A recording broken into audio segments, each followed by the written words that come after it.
Welcome to the Human Capital Innovations Podcast, your go-to source for personal, professional, and organizational growth and development.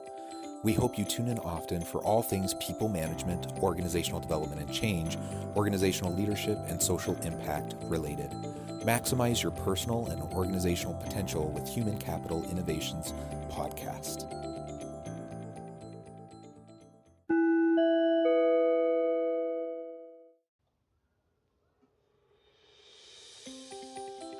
Welcome to the Human Capital Innovations Podcast.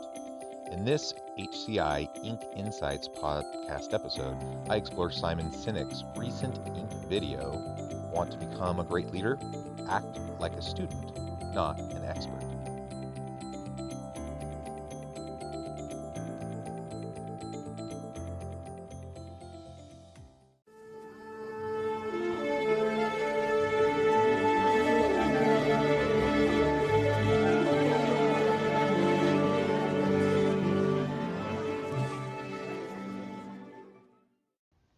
Welcome back to the Human Capital Innovations Podcast. I'm excited to talk with you again today in this Inc. Insights podcast episode. Today I'll be exploring Simon Sinek's recent Inc.com video, Want to Become a Great Leader? Act like a Student, not an Expert. Simon Sinek, best-selling author of Start With Why, explains that leadership isn't a rank you achieve. It's a skill you need to practice your entire life. This one is super short, so I'm going to play the audio in its entirety, and then we'll talk about it on the flip side. So what's the difference between a good leader and a great leader? Leadership is a skill, a learnable, practicable skill, and the best leaders don't consider themselves experts, they consider themselves students. Now they may be more advanced students, but they're students nonetheless. Anyone who considers themselves an expert, do not trust them, run in the other direction. So a good leader is someone who's practicing and learning the skills of leadership and starting to implement them around them. A great leader is somebody who's well practiced and really understands the importance of prioritizing the needs of the people, sometimes before our own needs. They see themselves as the caregiver of their people. We call them leader, not because they're in charge. We call them leader because they're the ones willing to run headfirst into the unknown or into the dangerous.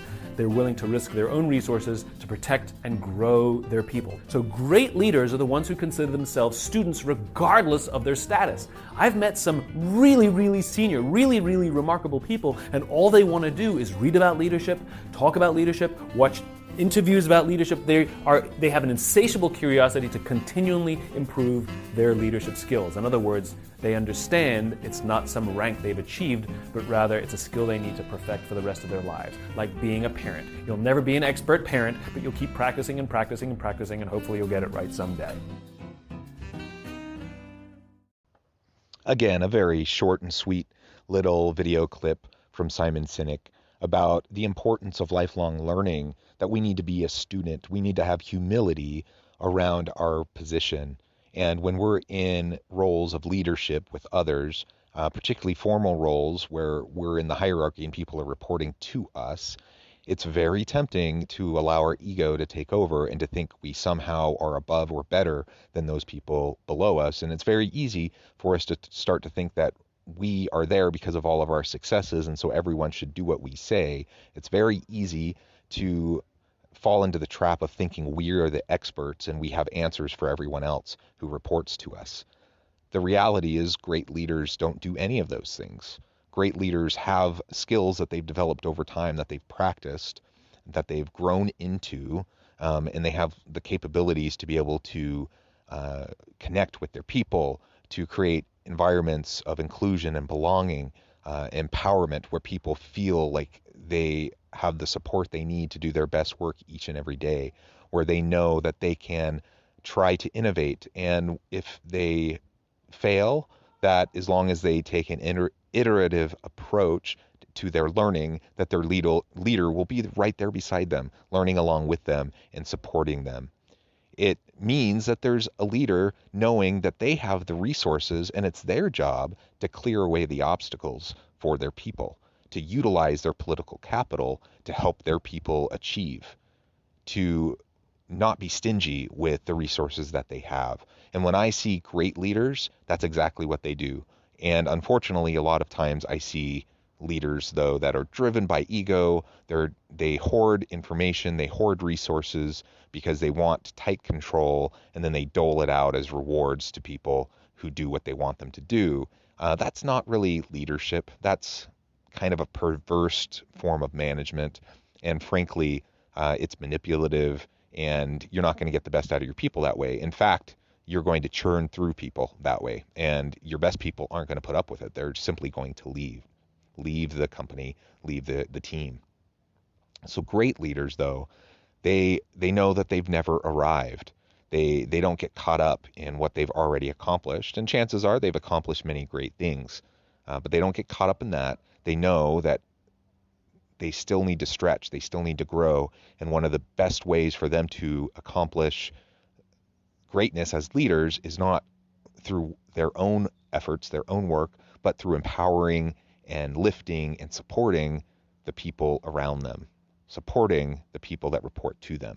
That together as a team, they will lift where they stand, that they will give everyone a chance to be successful and to maximize their potential.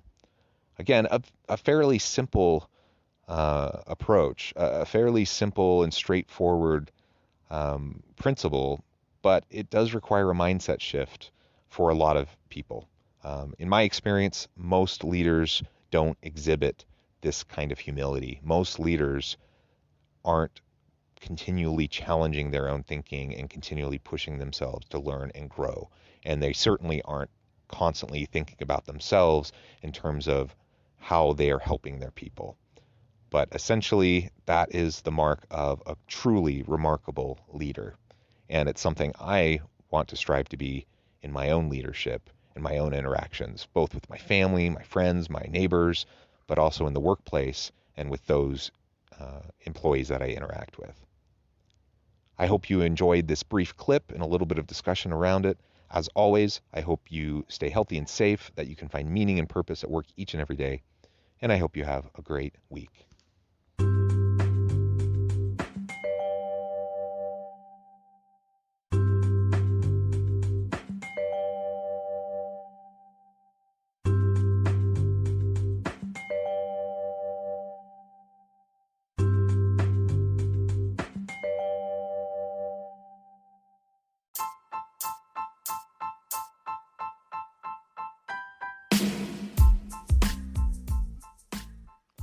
We are excited about the launch of HCI's new magazine, Human Capital Leadership. Human Capital Leadership is a free, interactive e-magazine designed to help individuals, leaders, and organizations find innovative approaches to maximize their human capital potential. We will be publishing issues quarterly in August, November, February, and May. Check out the first issue and let us know what you think.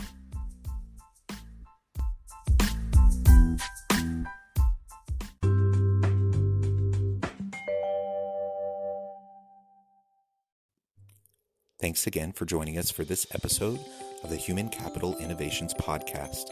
I hope you stay healthy and safe and that you have a great week.